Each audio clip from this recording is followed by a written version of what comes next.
प्रतिभा 9वीं कक्षा में गणित पढ़ाती थी। वो इतनी मोटी थी कि एक कुर्सी में नहीं समाती थी। उसके लिए कुर्सी में बैठना मुश्किल हो जाता था। एक दिन प्रतिभा ने स्कूल के पियन को बुलाकर कहा, घनश्याम, इस कुर्सी के दोनों हाथ तोड़कर अलग कर दो। क्यों मैडम जी, क्या हुआ? इसके दोनों हाथ मुझे चुभते हैं, मुझे ठीक से बैठने नहीं देते। घनश्याम कुर्सी के दोनों हाथ छूकर देखता है और कहता है, इन्हें तोड़ने में ज्यादा मेहनत नहीं करनी पड़ेगी। आपके वजन के भार से ये पहले ही हिलने लगी है, ये देखिए। घनश्याम कुर्सी के दोनों हाथ हिलाकर प्रतिभा को दिखाता है और एक ही झटके में उन्हें तोड़ देता है। ये लीजिए मैडम जी, ये तो अलग हो गए। अब आपको परेशान नहीं करेंगे, आप आराम से बैठिए। घनश्याम ने इसलिए प्रतिभा की कुर्सी के दोनों हाथ तोड़कर अलग कर दिए थे ताकि प्रतिभा कुर्सी में समा सके। उस दिन जैसे ही वो क्लास में पहुंची, उसने देखा कि ब्लैक बोर्ड पर किसी बच्चे ने हम्टी डम्टी की तस्वीर बना दी थी। बच्चे उसे मजाक में हम्टी डम्टी मैडम कहकर उसका मजाक उड़ाते थे। ब्लैक बोर्ड पर हम्टी डम्टी की तस्वीर देखकर प्रतिभा भड़क जाती है।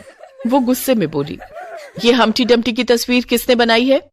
किसी बच्चे ने कोई जवाब नहीं दिया। प्रतिभा ने डस्टर से हम्टी डम्टी की तस्वीर मिटा दी। प्रतिभा जानती थी कि उसके मोटापे की वजह से बच्चे उसका बहुत मजाक उड़ाते हैं, लेकिन फिर भी वो अपना मोटापा कम नहीं कर पाती थी क्योंकि उसे खाने का बहुत शौक था। वो ज्यादातर फास्ट फूड खाया करती थी। स्कूल आने से पहले वो आलू के पराठे खाकर आती थी। लंच में वो मैगी जरूर खाती और स्कूल की छुट्टी के बाद गोलगप्पे, मोमोज और बर्गर खाना उसका पसंदीदा काम था, जिससे उसका वजन दिन पर दिन बढ़ता जा रहा था। लेकिन प्रतिभा का अपने मोटापे की ओर कोई ध्यान ही नहीं था, जिस वजह से बच्चे तो बच्चे, अब स्कूल की दूसरी शिक्षिकाएं भी प्रतिभा का मजाक उड़ाने लगी थी। अपने मोटापे की वजह से वो काफी धीरे धीरे चल पाती थी। वो देखो, प्रतिभा आ रही है, खाने की दुकान। मुझे तो डर लगता है कि इसके चलने से कहीं धरती न फट जाए। पता नहीं धरती माता इसका बोझ कैसे संभाल पाती होंगी। प्रतिभा जानती थी कि स्कूल की दूसरी शिक्षिकाएं भी उसके मोटापे का मजाक उड़ाती हैं, लेकिन फिर भी वो अपना मोटापा कम करने के लिए कुछ नहीं करती थी। एक दिन स्कूल में टीचर्स डे पर खास कार्यक्रम का आयोजन किया गया था। कॉमन रूम में बैठकर सभी शिक्षिकाएं आपस में बातें कर रही थी। मैं तो डिजाइनर साड़ी और पेंसिल हील सैंडल पहन कर आऊंगी। मैं तो लहंगा पहन कर आऊंगी और हाई हील पहनूंगी। सभी शिक्षिकाएं इस तरह से अपना लुक तैयार कर रही थी। प्रतिभा ने भी सोचा, मैं भी डिजाइनर साड़ी और पेंसिल हील सैंडल पहन कर आऊंगी। मैं भी इनकी तरह खूबसूरत दिखूंगी। हालांकि प्रतिभा ने न तो कभी डिजाइनर साड़ी पहनी थी और न ही पेंसिल हील सैंडल, लेकिन सुंदर दिखने की चाहत में उसने टीचर्स डे के दिन डिजाइनर साड़ी और पेंसिल हील सैंडल पहनने की ठान ली। उसी दिन शाम को वो बाजार जाकर अपने लिए डिजाइनर साड़ी और पेंसिल हील सैंडल खरीद लेती है और टीचर्स डे के दिन वो उन्हें पहनकर स्कूल जाती है। सभी बच्चे उस दिन स्टेज शो करते हैं और शो के बाद अनाउंस करते हैं कि आप सभी मैम से अनुरोध है कि आप सभी स्टेज पर आएं और रैंप वॉक करें। अनाउंसमेंट सुनकर सभी शिक्षिकाएं स्टेज पर आ जाती हैं। प्रतिभा भी स्टेज पर आती है। सभी शिक्षिकाएं रैंप पर कैटवॉक करने लगती हैं, लेकिन प्रतिभा जब कैटवॉक करने लगती है तो वो अपने मोटापे के कारण हाई हील सैंडल नहीं संभाल पाती है और स्टेज पर धड़ाम से गिर जाती है। ये सब देखकर सभी बच्चे जोर जोर से हंसने लगते हैं। प्रतिभा को बहुत बुरा लगता है। तब स्कूल की प्रिंसिपल प्रतिभा को उठाती है और सभी बच्चों को डांटकर चुप करा देती हैं। दूसरे दिन प्रतिभा जब स्कूल आती है और बच्चों को पढ़ाने के लिए क्लासरूम में जाती है तो देखती है कि किसी बच्चे ने ब्लैक बोर्ड पर हम्टी डम्टी की तस्वीर बनाई थी, जो कि जमीन पर गिरा हुआ था। वो समझ जाती है कि बच्चे उसी का मजाक उड़ा रहे हैं। उस दिन तो हद ही हो गई। किसी बच्चे ने गोदाम में पड़ी पुरानी कुर्सी लाकर प्रतिभा के टेबल के पास रख दी। प्रतिभा जैसे ही कुर्सी पर बैठी, कुर्सी टूट गई और प्रतिभा फिर से जमीन पर गिर गई। इस बार उसे ज्यादा ही चोट लग गई थी। वो दर्द के मारे चीखने लगी। उसकी आवाज सुनकर स्कूल का पियून घनश्याम दौड़ कर आया। क्या हुआ मैडम जी, आपको चोट तो नहीं लगी? मैं उठ नहीं पा रही हूँ, मेरी कमर में बहुत दर्द हो रहा है। घनश्याम ने सहारा देकर प्रतिभा को उठाने की कोशिश की, लेकिन ज्यादा भार होने के कारण वो प्रतिभा को नहीं उठा पाया। उसने आवाज लगाकर दूसरे पियून को भी बुलाया। अरे रमेश, सुरेश, बिज्जू, अरे जल्दी से 9वीं कक्षा में आओ। अरे प्रतिभा मैडम को चोट लग गई है। सभी भागकर 9वीं कक्षा में आए। चारों ने मिलकर प्रतिभा को उठाया, तब कहीं प्रतिभा उठ पाई, लेकिन वो चल नहीं पा रही थी और उसे काफी दर्द भी हो रहा था। स्कूल की प्रिंसिपल ने फोन करके एम्बुलेंस बुलाया और प्रतिभा को अस्पताल लेकर गई। अस्पताल में इनकी कमर की हड्डी में हेयर लाइन क्रैक आ गया है। काफी वजन होने के कारण उसे ठीक होने में टाइम लगेगा। इन्हें अभी 1 महीने तक बेड रेस्ट की जरूरत है। Okay doctor. डॉक्टर प्रतिभा का इलाज करता है और उसे घर भेज देता है। प्रतिभा 1 महीने से भी ज्यादा वक्त तक बेड रेस्ट पर रहती है। बेड पर बैठे बैठे वो और भी खाने लगी, जिस कारण वो पहले से भी ज्यादा मोटी हो जाती है। अब तो मैं पहले से भी ज्यादा मोटी हो गई हूँ। बच्चे तो मेरा और ज्यादा मजाक उड़ाएंगे। मुझे कुछ करना होगा।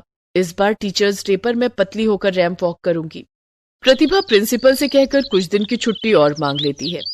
मैम, मुझे अभी डॉक्टर ने कुछ दिन और रेस्ट करने के लिए कहा है। कोई बात नहीं प्रतिभा, तुम पूरी तरह से ठीक हो जाओ तभी स्कूल आना। Thank you ma'am. प्रतिभा दूसरे दिन ही योगा क्लासेस ज्वाइन कर लेती है और अपने योगा टीचर से कहती है, मुझे जल्दी से जल्दी पतला होना है। आप कोई ऐसा योगा बताइए जिससे मेरा वजन जल्दी कम हो सके और मेरा फिगर सुंदर हो जाए। बिल्कुल मैम, मैं आपको वैसा ही योग बताऊंगा जिससे आपका वजन जल्दी कम हो जाएगा, लेकिन साथ में आपको अपनी डाइट पर भी कंट्रोल करना होगा। डाइट पर कंट्रोल? देखिए, अगर आप अपनी डाइट पर कंट्रोल नहीं करेंगी तो योग करने से भी ज्यादा फायदा नहीं होगा। अगर आपको अपना फिगर फिल्मी एक्ट्रेस की तरह बनाना है तो आपको कंट्रोल डाइट ही लेनी होगी।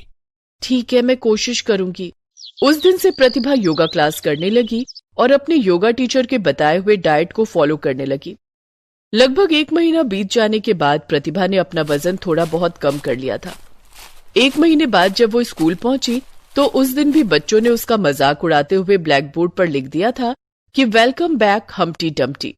प्रतिभा ने कुछ नहीं कहा, सिर्फ अपने आप से बोली, बहुत जल्द मेरे सर से हम्टी डम्टी का टैग भी हट जाएगा। अब प्रतिभा पहले से ज्यादा मेहनत करने लगी। वो स्कूल आने से पहले सुबह 5 बजे उठकर जॉगिंग करती और खाने में ओट्स, सूखी रोटी और हरी सब्जियां और दाल का पानी लेती। फास्ट फूड को उसने बाय बाय बोल दिया था। एक दिन स्कूल खत्म होने के बाद गोलगप्पे वाले ने उसे आवाज लगाई, अरे प्रतिभा मैडम।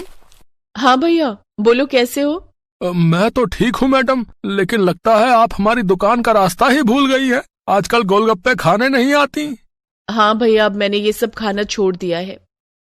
मैगी के स्टॉल लगाने वाले भैया ने भी कहा, प्रतिभा मैडम, मैगी से कोई नाराजगी हो गई क्या?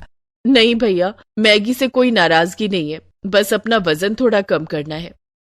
मोमो वाला भी प्रतिभा की ओर टकटकी लगाए देखते रहता है, लेकिन प्रतिभा ने अब ये सब खाना छोड़ दिया था।